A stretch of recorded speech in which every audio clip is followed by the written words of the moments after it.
24వ వచనం. మత్తయి సువార్త 16వ అధ్యాయం 24వ వచనం. అప్పుడు యేసు తన శిష్యులను చూచి, ఎవడైనను నన్ను వెంబడింపగోరిన ఎడల తన్ను తాను ఉపేక్షించుకొని తన సిలువనెత్తుకొని నన్ను వెంబడింపవలెను.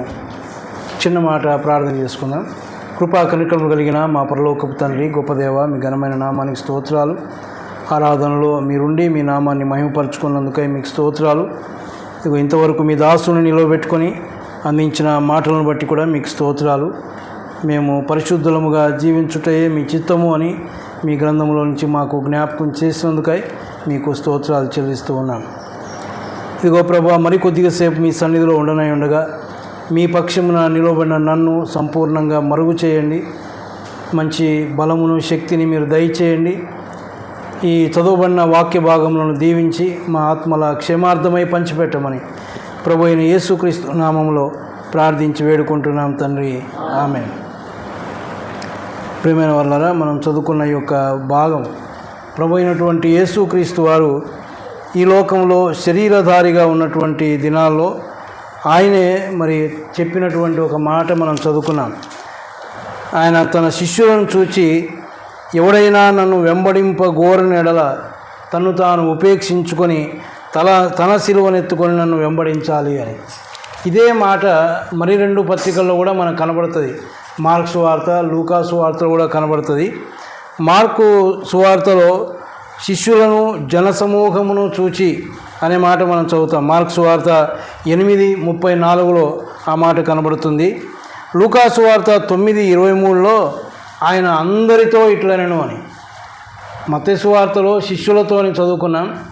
మార్కు సువార్తలో శిష్యులతో జనసమూహంతో చెప్పాడని, లూకా సువార్తలో ఆయన అందరితో ఇట్లనెను అని అక్కడ ఒక మాట ఏమనుందంటే, ఈ 2 సువార్తల్లో మత్తయి, మార్కులో తన సిలువనెత్తుకొని అని అన్నాడు, కానీ లూకా సువార్త 9:23లో ప్రతిదినము తన సిలువనెత్తుకొని అనే మాట మనం చదువుతాం. అయితే ఇందులో నుంచి నేను మీకు జ్ఞాపకం చేయాలనుకున్నది ఏంటంటే, 2 భాగాలుగా అనుకున్నాను, కానీ మనకున్న సమయంలో నేను ఒక భాగాన్ని మాత్రమే మీతో పంచుకుంటాను. ఒకటి, అసలు వెంబడించడం అంటే ఏంటి, రెండవది ఎలాగ మనం వెంబడించాలి. దేవుని చిత్తమైతే 2 ముగించుకుందాం, కానీ 15 నిమిషాల్లో నేను ఎంత సాధ్యమైతే అంత నేను ముగిస్తాను. అసలు వెంబడించడం అంటే ఏమిటి, ఆయన ఎవరితో చెప్తా ఉన్నాడు? తన శిష్యులతో చెప్తా ఉన్నాడు, జనసమూహంతో చెప్తా ఉన్నాడు, అందరితో చెప్తా ఉన్నాడు. ఏమని? ఎవడైనానో నన్ను వెంబడింప కోరిన ఎడల. ఆ మాట మనం జ్ఞాపకం పెట్టుకోవాలి. వెంబడింప కోరిన అంటే ఇష్టపడితేనే. ఎవడైనా నన్ను వెంబడించాలని ఇష్టపడితే ఎలా ఉండాలో ఆయన చెప్తా ఉన్నాడు. ఈనాడు మనం కూడా ప్రభు అయిన యేసుక్రీస్తు యొక్క సువార్తను విని ఆయన యందు విశ్వాసం ఉంచాము. ఎందుకు? ఆయన వెంబడించాలని. మరి వెంబడించడం అంటే ఏమిటి అన్నప్పుడు, వెంబడించేటప్పుడు ఎవరినైతే మనం వెంబడిస్తూ ఉన్నామో వారు ముందు ఉండాలి, వెంబడిస్తున్న మనం వెనక ఉండాలి. అంటే ముందున్నవాడు ఎక్కడికి వెళ్తే అక్కడికి మనం వెళ్ళాలి. అది వెంబడించడం అంటే. మరి మనం ఆయనను వెంబడిస్తూ ఉన్నాం, ఆయన వెంట వెళ్తూ ఉన్నామా లేక ఆయనను వదిలిపెట్టి వెళ్తూ ఉన్నామా కూడా ఆలోచన చేయాలి. బైబిల్ గ్రంథంలో మనం చూస్తే శిష్యులు ఆయనను వెంబడిస్తూ ఉన్నారు. వెంబడించేటప్పుడు కొన్ని స్థలాల్లో మనం చదివితే ఆయన ధోని ఎక్కినప్పుడు వారు కూడా ధోని ఎక్కినారు అని. ఆయన అరణ్యంలోనికి వెళ్తే వారు అరణ్యంలోనికి వెళ్ళారు. ఆయన కొండపైకి వెళ్తే వారు కూడా కొండపైకి వెళ్ళారు. ఆయన సంచరిస్తూ ఉంటే ఆయన వెంబడి వెళ్తాం. అది వెంబడించడం అంటే. ఆయన వెంట మనం వెళ్ళాలి. ఆయన ఎక్కడికి వెళ్తే అక్కడికి మనం వెళ్ళాలి. కానీ ఆయన ఎక్కడికి వెళ్తాడు, ఆయన ఎక్కడ ఉంటాడు, అది కూడా మనం ఆలోచన చేయాలి. మనం వెళ్ళే స్థలానికి ఆయన రాడు. మనం వెళ్తాం, మన ఇష్టమైన స్థలాలకు మనం వెళ్తాం. అక్కడికి వెళ్ళి ఆయన కూడా నాతో పాటు రావాలంటే ఆయన రాడు. ఆయనను వెంబడించే మనం ఆయన వెంట వెళ్ళాలి. ఆయన ఎక్కడికి వెళ్తాడో అక్కడికి మనం వెళ్ళాలి. సరే, మరి ఇంకా మనకు బాగా అర్థం కావాలి అంటే దేవుని గ్రంథంలో కొన్ని సందర్భాలు మనం చూస్తే కొంతమందిని వెంబడించారు. వారు ఎలాగ వెంబడించారు అంటే, వెంబడించడం అంటే ఏమిటో మనకు అర్థం కావాలంటే వారు వెంబడించినటువంటి రీతి, వారు మనుషులనే వెంబడించారు. అలాంటిది మనం ఎవరిని వెంబడిస్తూ ఉన్నాం? దేవుడైనటువంటి వాడిని, దేవాది దేవుణ్ణి యేసు ప్రభువును వెంబడించాలి అన్న కోరిక కలిగి వెంబడిస్తూ ఉన్నాం. నిజంగా కోరిక కలిగిన వాడు ఎలాగ వెంబడించాలో అలాగే వెంబడిస్తాడు. ఎందుకు? వాని కోరిక చొప్పున ఇష్టపడి వచ్చాం వెంబడించడానికి. కష్టంగా వస్తే ఆయన వెంబడించలేం. ఆయన ఏ స్థలానికి వెళ్ళినా వెళ్ళగలిగే ధైర్యం మనకు ఉండాలి. కొన్నిసార్లు ఆయన ఇప్పుడు చివరిలో యెరూషలేముకు వెళ్ళాడు. ఆయనతో పాటు శిష్యులు కూడా పోయినారు. కానీ అక్కడ ఆయన పడిన బాధ మనకు తెలుసు. ఆ యొక్క శిలువ మరణం, ఆ సమయంలో శిష్యులంతా దూరమైపోయారు. అది కాదు వెంబడించడం. ఆయన ఆ మరణాన్ని అనుభవించడానికి వెళ్ళినా, అది భయంకరమైన పరిస్థితులను ఎరిగినా ఆయన్ను వెంబడించడంలో ఉన్న అర్థం. మరి కొంతమందిని గురించి మనం చూస్తే చూడండి, మొట్టమొదటిగా రూతు గ్రంథంలో నుంచి ఒక సన్నివేశం మనం జ్ఞాపకం చేసుకుందాం. రూతు గ్రంథం 1వ అధ్యాయం 14 నుంచి 17 వచనాలు ఎవరైనా చదవగలిగితే మంచిదే. రూతు గ్రంథం 1వ అధ్యాయం 14 నుంచి 17. వారు ఎలుగెత్తి ఏడవగా ఓర్పా తన అత్తను ముద్దు పెట్టుకొనెను, రూతు ఆమెను హత్తుకొనెను. ఇట్లుండగా ఆమె, ఇదిగో నీ తోడి కోడలు తన జనుల యొద్దకును తన దేవుని యొద్దకును తిరిగిపోయినదే, నీవును నీ తోడి కోడలి వెంబడి వెళ్ళుమనను. అందుకు రూతు, నా వెంబడి రావద్దనియు నన్ను విడిచిపెట్టుమనియు నన్ను బ్రతిమాలు కొనవద్దు. నీవు వెళ్ళు చోటికే నేను వచ్చేదను, నీవు నివసించు చోటనే నేను నివసించెదను. నీ జనమే నా జనము, నీ దేవుడే నా దేవుడు. నీవు మృతి పొందు చోటను నేను మృతి పొందేదను, అక్కడనే పాతి పెట్టబడేదను. మరణము తప్ప మరి ఏదైనా నన్ను ప్రత్యేకించినల్లా యెహోవా నాకు ఎంత కీడైనా చేయునుగాక. ఇక్కడ ఈ యొక్క రూతు గ్రంథమును గురించిన అనుభవం మనకుంటే, నయోమి యొక్క కుటుంబాన్ని గురించి మనం చూస్తాం. నయోమి మరి ఆ ఎలీమెలకు యొక్క కుటుంబం, వారికి 2 కుమారులు. మరి వీరు బెత్లెహేములో కరువు వస్తుందని విని, కరువు వస్తుందని విన్నారంతే. కరువు రాకముందే బెత్లెహేము అది దేవుని ఇల్లు, రొట్టెల ఇల్లు అని మనం చూస్తాం. ఆ స్థలాన్ని వదిలిపెట్టి మోయాబు దేశానికి వెళ్ళిపోయారు. అది శాపగ్రస్తమైనటువంటి స్థలం. వారే అనుకొని వెళ్ళిపోయారు మోయాబు దేశానికి. అక్కడికి వెళ్ళిపోయిన తర్వాత ఆ కుటుంబం పొందిన నష్టం మనకు తెలుసు. పోయిన కొంతకాలానికి నయోమి భర్త చనిపోయాడు. చనిపోయిన తర్వాత ఈమె వారిద్దరి కుమారులకు అక్కడే పెళ్ళిళ్ళు చేసింది. వెళ్ళరాని స్థలానికి వెళ్ళింది, చేయకూడని పెళ్ళిళ్ళు కూడా చేసింది. వారు అన్యులు, వారికి ఇచ్చి పెళ్లి చేయడానికి వీలు లేదు. కానీ చేయరాని పెళ్ళిళ్ళు కూడా చేసేసింది. ఆ తర్వాత ఒక 10 సంవత్సరాలకు వారి 2 కొడుకులు కూడా చనిపోయారు. ఇంకా మిగిలింది ఎవరు అంటే నయోమి, వారి 2 కోడలు. ఒకరి పేరు ఓర్ప, మరి ఒకరి పేరు రూతు. సరే, ఈమె బెత్లెహేమును దేవుడు దర్శించాడని వినినప్పుడు బెత్లెహేముకు వెళ్ళాలని ఆశించి బయలుదేరినప్పుడు వీరిద్దరూ కూడా మేము కూడా వస్తామని వీరిద్దరు కూడా బయలుదేరినారు. ఓర్ప, రూతు ఇద్దరు కూడా బయలుదేరినారు. మరి నయోమి నిజంగా బెత్లెహేమును గురించి వారికి ఏం చెప్పిందో తెలియదు, కానీ వారిద్దరూ మరి ఆమెతో పాటు వెళ్ళాలని నిశ్చయించుకున్నారు. వాస్తవానికి ఆమెతో పాటు వెళ్ళడం వలన ఏం ప్రయోజనం లేదు. ఆమెకి ఇంకా కుమారులు లేరు, ఎవరు లేరు. వారి యొక్క జీవితం భంగమైపోతుంది.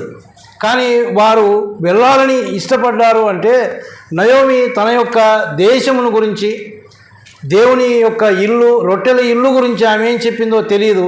వెంబడించాలని ఆశపడ్డారు, ఇద్దరూ ఆశపడ్డారు.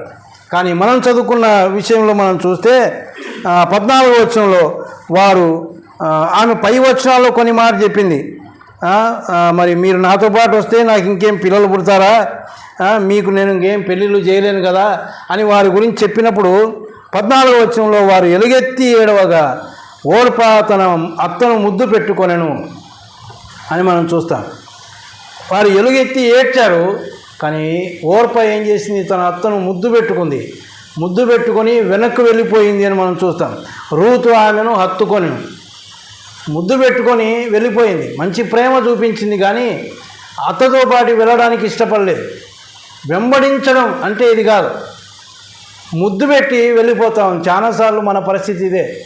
యేసు ప్రభువును వెంబడించాలని ఇష్టపడి వచ్చాం, కానీ కొన్నిసార్లు ఆయనకు ముద్దు పెట్టి వెళ్ళిపోతాం. ముద్దు పెట్టాడు కదా ఒక ఆయన, యేసు ప్రభు శిష్యుడే. ముద్దు పెట్టి ఏం చేశాడు? యేసు ప్రభువునే అప్పగించాడు. మన పని ఇదే.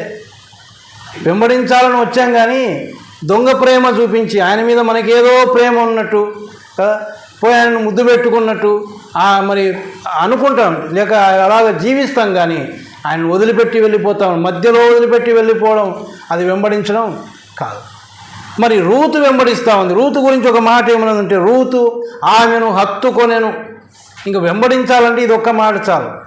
హత్తుకుంటే రెండు హత్తుకపోతే ముందు ఎట్టబోతుంది, వెనక ఎట్టబోతుంది. ఇంక హత్తుకోనుంది కాబట్టి వెంబడించాలా అనుకున్నవాడు ఎవరిని వెంబడించాలో వారిని హత్తుకోవాలి, వారిని కౌగలించుకోవాలి, వారిని వదిలిపెట్టకూడదు.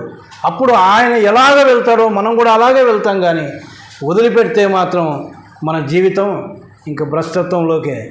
ఈమె వెంబడిస్తూ ఉంది. వెంబడించడానికి సిద్ధపడినటువంటి ఒక రూతు ఏమంటా ఉందంటే, చూడండి 16వ వచనంలో, నీవు వెళ్ళు చోటికే నేను వచ్చేదను. నువ్వు ఎక్కడికి పోతావో నేను అక్కడికి వస్తాను అంతే. ఎందుకు హత్తుకొని ఉంది. రైలు ఇంజన్లు ఉన్నాయి కదా, ఇంజన్ ముందు ఉంటుంది, వెనకాల ఒక పెట్టేదానికి లింక్ పెట్టేసి ఉంటారు. ఇంక అయిపోయింది. ఇంకెక్కడికి పోతుంది అది? ఆ ఇంజన్ అట్ట పోతే అట్ట పోవాల్సిందే. మనం కూడా ఆయనకు హత్తుకబడాలి, మనం హత్తుకోవాలి. ఆయన హత్తుకబడితే ఆయన ఎక్కడికి వెళ్తే అక్కడికే వెళ్తాం. నీవు వెళ్ళు చోటికి నేను వస్తాను, నీవు వెళ్ళు స్థలానికి నేను వస్తాను, నువ్వు ఎక్కడికి పోయినా సరే నేను వస్తాను. యేసు ప్రభు ఎక్కడికి పోతాడు? వెళ్ళరాని చోట్లకు ఆయన ఏమీ పోడు. ఆయన మంచి స్థలాలకే వెళ్తాడు. ఆయన వెళ్ళిన ప్రతి స్థలంలో కూడా శిష్యులు అద్భుతాలు చూచారు, కానీ ఇంకేమీ చూడలేదు. అద్భుతాలు చూచారు, ఆనందించగలిగారు. వారి యొక్క హృదయాలు తృప్తిపడమే కాదు, కానీ వారి శరీరాలను కూడా తృప్తిపరిచాడు ఆయన. 5 రొట్టెలు 2 చిన్న చేపలను ఆశీర్వదించినప్పుడు తృప్తిగా తిన్నారు అని బైబిల్లో చూస్తాం. తృప్తిగా భుజించారు. అటువంటి అనుభవం ఆయనతో పాటు వెళ్తే ఉంటుంది. కానీ మనం ఎలా ఉన్నామంటే, మనం ఎక్కడికి పోతే ఆయన మన వెంట రావాలి. ప్రభువా, నేను ఇదిగో ఫలాని స్థలానికి వెళ్తా ఉన్నాను, నువ్వు నాతో పాటు రా ప్రభువా. పోనీ పోయే స్థలం బాగుందా అంటే కొన్నిసార్లు అది బాగానే ఉండదు. ఆ వెళ్ళే స్థలాన్ని ఆయన రాని పరిస్థితి. కొన్ని స్థలాలకు వెళ్తాం మనం. పెళ్ళిళ్ళు చేసేటప్పుడు కూడా కొన్నిసార్లు, మొన్ననే నేను మా తమ్ముని శృతికుడికి వెళ్ళినప్పుడు, మా అమ్మ తరపు వాళ్ళంతా సిఎస్ఐలో ఉన్నవాళ్ళే. ఒకసారి వాళ్ళ కొడుకు యొక్క ఎంగేజ్మెంట్ కూడా నేను వెళ్ళాల్సి వచ్చింది. తీరపోయేసరికి ఆడ పాస్టర్ రాలేదు. వాళ్ళు నాకే అప్పగించారు, నువ్వు చేయాలని. సరే అనుకుంటే దండ తీసుకొని వచ్చి ప్రార్థన చేయమన్నారు. నేను దండ కోసం నేనేం ప్రార్థన చేసేది అని చెప్పి వాళ్ళ అన్ననే ఒక ఆయన పిలిచి, ఆయన నువ్వే ప్రార్థన చేయాలి. ఇక్కడికి పోతే ఆ రోజు మా అదే వదినమ్మ ఆమె ఒక ప్రోగ్రాం పెట్టింది. ఇద్దరిని కూర్చోబెట్టి నలిగేస్తూ ఉంది. చివరిలో నన్ను ప్రార్థన చేయండి, ఏం ప్రార్థన చేయాలి నేను? వాళ్ళ కొడుకే అంటూ ఉన్నాడు, చిన్నాయన బాబాయ్ నిన్ను మాత్రం ఇరికిచ్చేస్తా చూడు మా అమ్మ అని. అటువంటి పరిస్థితి. మనం ఇష్టం వచ్చినట్టు మనం చేసుకుంటా, మళ్ళీ దేవుడు కావాలి మనకు. ఆయన వస్తాడా అటువంటి స్థలానికి? అన్యులు చేసేటటువంటి పని మనం చేస్తూ ఉంటే ఆయన ఎందుకు ఉంటాడు అక్కడ? కానీ మనం అనుకుంటా ఉన్నాం ఆయన మనతో పాటు ఉన్నాడని. ఆయన వెళ్ళే స్థలానికి మనం వెళ్ళాలి, కానీ మనం వెళ్ళే స్థలానికి ఆయన రాడు. ఈమెమంటా ఉంది, ఎక్కడికి నయోమితో ఏమంటా ఉందంటే, నీవు వెళ్ళు చోటికే నేను వస్తాను, నీవు నివసించు చోటనే నేను నివసిస్తాను. ఆయన ఎక్కడ నివసిస్తాడు? ఆయన మన మధ్యలో నివసిస్తాడు. దేవుని పిల్లల మధ్యలో నివసిస్తాడు. 2, 3 ఆయన నామమును ఎక్కడ కూడి ఉంటారో వారి మధ్యలో ఆయన నివసిస్తాడు. మరి మనం ఎక్కడ ఉంటా ఉన్నాం? ఇక్కడ ఆయన నివసిస్తూ ఉంటే మనం నివసించే స్థలం ఎక్కడ? మన ఇల్లు. మన ఇంటిలో మనం నివసిస్తాం, కానీ ఆయన ఉండే స్థలంలో నివసించాలని ఇష్టపడం. కానీ ఈమెంటా ఉంది, నువ్వు ఎక్కడ నివసిస్తావో నేను అక్కడే నివసిస్తాను. తర్వాత ఏమంటావో తెలుసా? నీ జనమే నా జనం, నీ జనమే నా జనం, నీ దేవుడే నా దేవుడు అని సంపూర్ణంగా హత్తుకొని చివరికి ఒక మాట ఏమంటుందంటే ఆమె 17వ వచనంలో, నీవు మృతి పొందు చోటనే నేను మృతి పొందేదను, అక్కడనే పాతి పెట్టబడేదను, మరణము తప్ప మరి ఏదైనా నిన్ను నన్ను ప్రత్యేకించిన మరణము తప్ప ఇంకేది కూడా నిన్ను నన్ను ప్రత్యేకించడానికి వీల్లేదంటే మరణము వరకు నేను నిన్నే వెంబడిస్తాను అని. అది వెంబడించడం. 4 రోజులు వెంబడించి 4 రోజులు వదిలిపెట్టడం అంటే అది వెంబడించడం కాదు. మనం చనిపోయేంత వరకు, మనం ఈ లోకాన్ని వదిలిపెట్టేంత వరకు ఆయనను వెంబడించాలి. అందుకే ఆయన అన్నాడు, ఎవరైనాను నన్ను వెంబడింపగోరని ఎడల అన్నాడు. ఎందుకంటే ఆయన వెంబడించడం అంత సులభమైంది ఏమీ కాదు. ఆయన వెంబడిస్తూ ఉంటే అంత పూలబాట అయితే కాదు. చాలా కష్టాలు, చాలా ఇరుకులు, చాలా ఇబ్బందులు, అవమానాలు ఇవన్నీ ఉంటాయి. కాబట్టి ఆయనను కోరిన వాడు ఎలాగ వెంబడించాలో మనం ఆలోచన చేయాలి. రూతు ఎలాగైతే వెంబడించిందో, మరణము తప్ప ఇంకేది కూడా మనల్ని ప్రత్యేకించడానికి వీలు లేదు అనింది. కాబట్టి మరణము వరకు మనం ఆయన్ను వెంబడించే వారంగా ఉండాలి. నా సమయం అయిపోయింది, కానీ నేను ఎక్కువ విశదీకరించకుండా ఒక 2 సందర్భాలు లేక 3 సందర్భాలు మీకు జ్ఞాపకం చేస్తాను.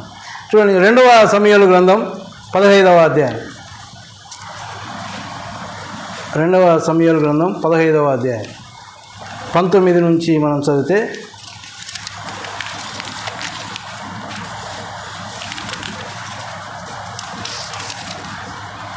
రాజు గిత్తీయుడగు ఇత్తయిని కనుగొని, నీవు నివాస స్థలము కోరు పరదేశివై ఉన్నావు, నీవెందుకు మాతో కూడా వచ్చుచున్నావు? నీవు తిరిగిపోయి రాజున్న స్థలమున ఉండుము. నిన్ననే వచ్చిన నీకు ఎక్కడికి పోదుమో తెలియక ఉన్న మాతో కూడా ఈ తిరుగులాట ఎందుకు? నీవు తిరిగి నీ సహోదరులను తోడుకొని పొమ్ము, కృపాసత్యములు నీకు తోడుగా ఉండునుగాక అని చెప్పగా, ఇత్తయి, నేను చచ్చినను బ్రతికినను యెహోవా జీవము తోడు, నా ఏలినవాడవును రాజువునకు నీ జీవం తోడు. ఏ స్థలమందు నా ఏలినవాడు రాజువునకు నీ ఉందువో ఆ స్థలమందే నీ దాసునైన నేను ఉందునని రాజుతో మనవి చేసెను. ఇక్కడ దావీదు రాజు ఒక ఇత్తయి అనే ఒక అన్యునితో మాట్లాడుతూ ఉన్నాడు. మరి ఈ రాజు బయలుదేరి వెళ్ళేటప్పుడు, నేను అందుకే ఎక్కువ వివరించడం లేదు, ఈ ఇత్తయి నేను కూడా వస్తాను అంటా ఉన్నాడు. అంటే రాజు ఏమంటా ఉన్నాడు, నువ్వు ఎందుకు వస్తావు నాయన, నువ్వు ఇక్కడే ఉండు, నువ్వు రావాల్సిన అవసరం లేదు అంటే, ఆయన ఏమంటా ఉన్నాడు, నేను చచ్చినను బ్రతికినను యెహోవా జీవము తోడు, నా ఏలిన వాడవును రాజువునకు నీ జీవం తోడు.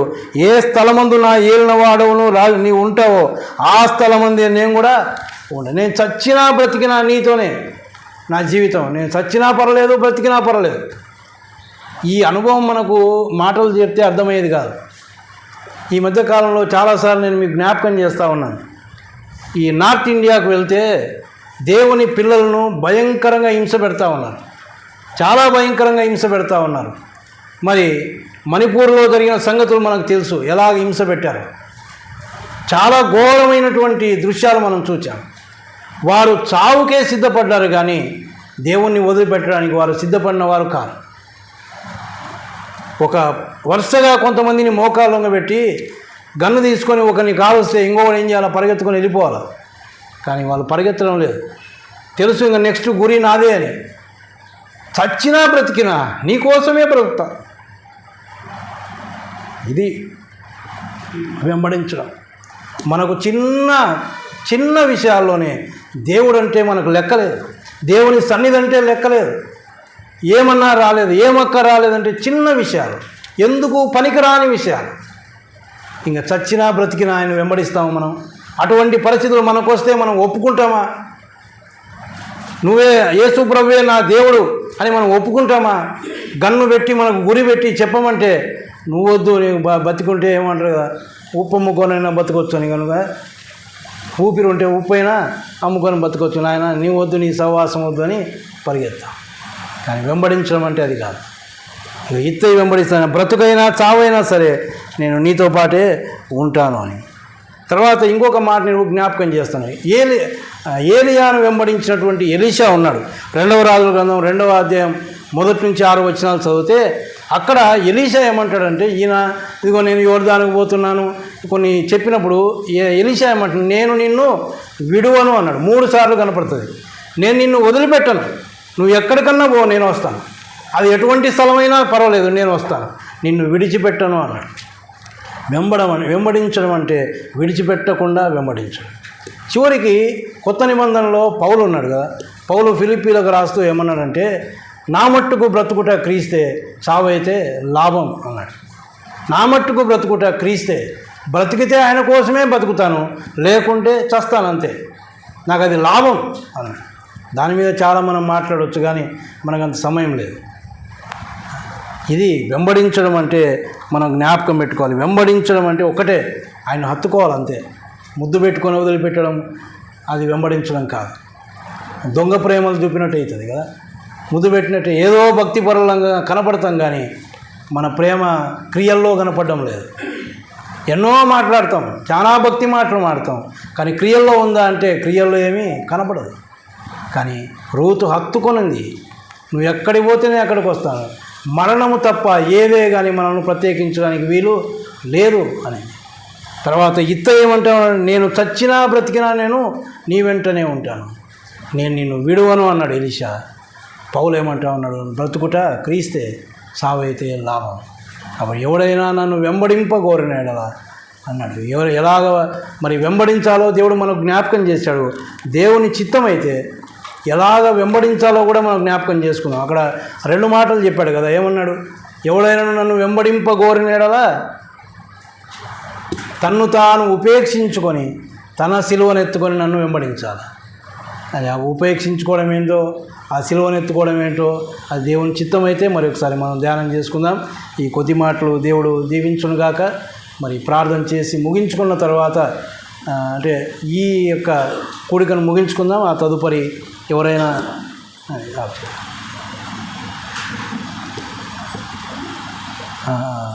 మరి ఒక పాట పాడుకొని క్లుప్తంగా ఒక 2